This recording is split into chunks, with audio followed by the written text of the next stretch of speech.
فاكرين أستاذ محمود اللي صورنا معاه وإحنا بنعمله زرعة القرنية؟ يوم تشهد عليهم ألسنتهم وأيديهم وأرجلهم بما كانوا يعملون. كان بيقرأ قرآن تحت قدر الموضعي اللي عملنا العملية كلها النهاردة بعد 3 شهور معانا في العيادة. الحمد لله بالنضارة شايف 6/6. أنا محمود عبد الحفيظ محمود من أسوان.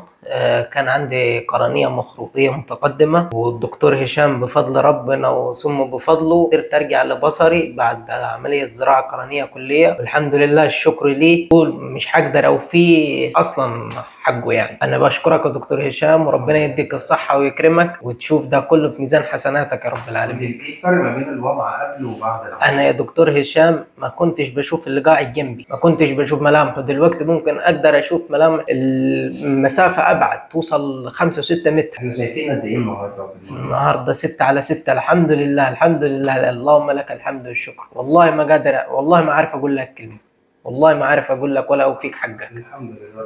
ربنا يديك الصحه. عامله ازاي بعد العمليه؟ الحمد لله، ده انا قدرت اشتغل. انا تمريض في المستشفى، ما كنتش بعرف اشتغل خالص، وده كان عامل لي مشاكل، وكنت متقل على زملاتي كانوا بيشتغلوا لي ويعملوا شغلهم وشغلي. دلوقتي بعد عملية العملية اللي عملها لي الدكتور هشام، انا بقيت اشيل شغلي وشغله. محمود، المشكله ان احنا كنا متاخرين جدا في تشخيص القرنيه المخروطيه لدرجه ان احنا وصلنا للمرحله النهائيه في القرنيه المخروطيه، وهي عتامه شديده على القرنيه في عينينا الاثنين. تقريبا كنا شايفين 50 سم قدامنا او متر بالكثير.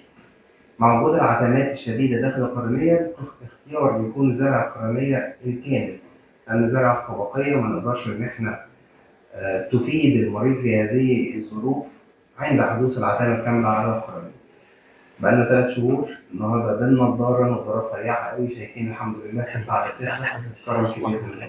الحمد لله. بتقول أي إضافة علشان نضغط القرنية المخروطية؟ اهم حاجة الناس، انا عايز اوجه كلمة للناس يا دكتور هشام: النظر نعمة، والله نعمة، ومحدش يفرط فيه، وكل واحد يخلي باله من نفسه. اصله دي نعمة من ربنا، وحتى مش هتقدر تحصاها. والحمد لله بفضل الدكتور هشام، الحمد لله الحمد لله قدرت ارجع لبصري مرة تانية. الحمد لله.